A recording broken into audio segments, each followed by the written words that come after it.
I wanted to show you today how incredibly easy it is to modify your stock GM NP208 transfer case slip yoke into a fixed yoke setup with simple garage tools and a little bit of time and patience.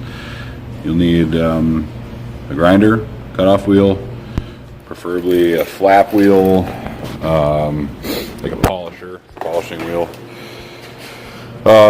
Digital caliper is a nice thing to have. Probably not 100% necessary, but they're super cheap and it would be worthwhile. Let's see, a drill, you go 3/8 drill bit and a piloting bit, and then a 5/16 tap and 5/16 bolt, probably 1 inch, lock washer for it, and then a bigger washer. Well, it depends what kind of yoke you're going to use. This is the yoke I'm using. So my yoke was made, it was for an NP205, and it had something that stopped it from going into the case on the backside. I'm actually going to take this heavy duty grade 8 washer that fits very nice right there. I'm going to weld it here. That's going to be what keeps this from being able to push into the transfer case. But let's get to the reaction. So I had an extra case, extra junk 208 filled with water, rust and shit. And I was looking at a slip yoke eliminator for the Turbo Jeep project because I want every inch I can get out of the wheelbase, and also slip yoke's a bad idea.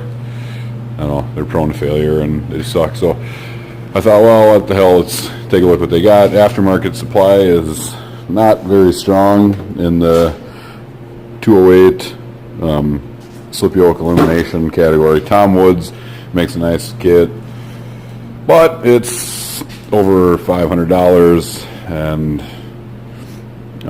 after reviewing what they do, I realized that even though they have a nice milling machine and stuff they can hook up to, like I said, a little bit of patience can get you the results you want. So anyway, took the junk case and the snout and the shaft, checked out my yoke. Here's the cut shaft from the junk case. It obviously didn't look like this before. I have some photos I can link, or probably I'm going to link. So what I did is, there's a certain amount of splines on your fixed yoke. I just took my caliper and I measured inside there. You know, spline measurement. Measured in there. Measured on this thing was, well, here's the piece that came off it. It was that much longer, almost 4 inches. And once I figured out how much I absolutely needed to get full engagement on these, I marked it. I took a hose clamp, slid it over, actually marked it with marker where the hose clamp, and then I didn't really like it because it kind of bled, so I just used some heavy duty duct tape, and it made me a nice straight line. I chased it all the way around with the grinder, and then I cut it off, and then, you know, it ended up being pretty good. And then I took this flap wheel I was telling you about, and I just went over and I knocked down the high spots. I checked it with a piece of, I actually think I used this. I just kept checking it to make sure that it was flat and then you couldn't see daylight through it. Where the little tiny high spots were, I just hit them with the flap wheel quick and knocked them down. So this is nice and flat, like machine-worthy flat. What I did then is I took this again, actually put my yoke on, so I had this edge kind of to work with. I like using these as scribes too. I don't usually use this one because this is my nice one that actually still works. The screen still works. Then you have the battery thing on. The screen still works, so I like effing it up. I have another one that I usually use for marking stuff, but what I did is I measured across here when it was engaged in the shaft, got my measurement, cut it in half, locked it in at the halfway point, and I did a two radius, like from here basically, like this, made a big radius scratch mark, and then I went 90 degrees and I made a radius scratch mark. It gave me a perfect center where they intersect. Punch, boom, made a mark, drilled the pilot hole, and went an inch deep.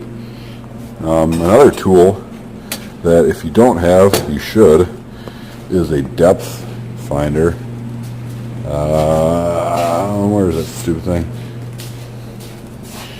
Let's see, what a mess. I get into these projects and I start losing stuff, and there's so much shit.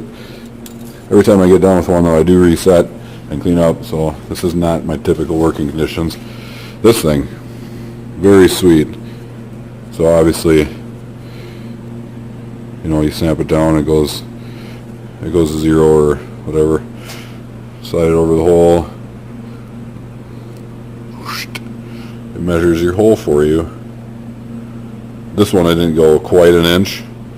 On the new one, on the good one, I recut the shaft for my new case too, because it's a little bit different for some reason than this other 208. And I just thought, well, what the fuck, I'm not going to need it anyway, so I'll just use that one. And then also, the first time I took my 208 apart, if you take the fucking snap ring off right here and pull this off, it's a mess. There's a bunch of fucking big needle bearings in there. They fall out all over the place. I recommend taking it all out as one unit. Look at, here's all the shit that falls out of them. They drop in the case, they go all over the frickin' place. Not good. So anyway, this one I didn't, this was a test. I didn't go quite an inch, but you get the picture. Drilled it out to 3/8 and then tapped it. It was good to go. So hold on, let me get this goddamn thing on a charger. There we go. Charger up, ready to rip. So this shaft is done. It's assembled, ready to go in. Now, what I did afterward was I cut the snout off of the tail housing of the slip yoke.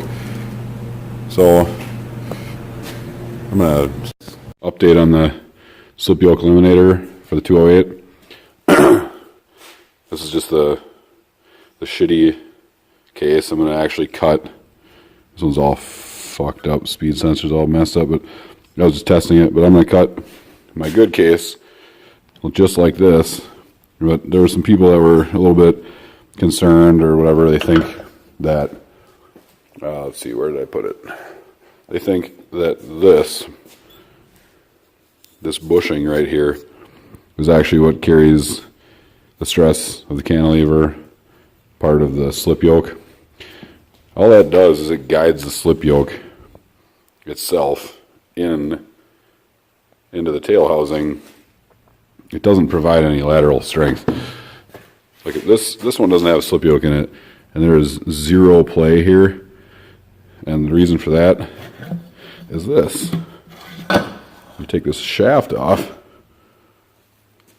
there's this big fucking bearing right here that rides right here, which is this far away from my spine. Pretty sure that's going to be sufficient. I mean, that's what carries it with this stupid long snout on it. So rest assured, there is a rear output bearing in your 208. I put the shaft back in. It's ready to roll, but I am going to cut my other housing. So here's the junk one that I cut just as a trial. Worked fine. But I'm going to show you how I did my other one. So I cut the shaft, and then I figured out how much shaft protrusion I needed with this, depending on your yoke, with the yoke fully engaged in the spines, and your bolt that you're going to use in the end here. This part slides through the seal, and it's a good idea to Well, I wanted to get as much as I could, so I went in just shy where the taper is in that flange. Stupid phone would focus. There we go. So there's a taper in the flange. The seal for me is going to land right where that taper levels off. So I did all the measuring and the math. Came up with an amount. Put it on this thing, tighten it up, put it on the edge, and scribed my way around this whole thing. Then I went to work cutting it with a grinder. A 4.5 inch grinder with a 6 inch wheel on it. I'm going to go ahead and cut that and then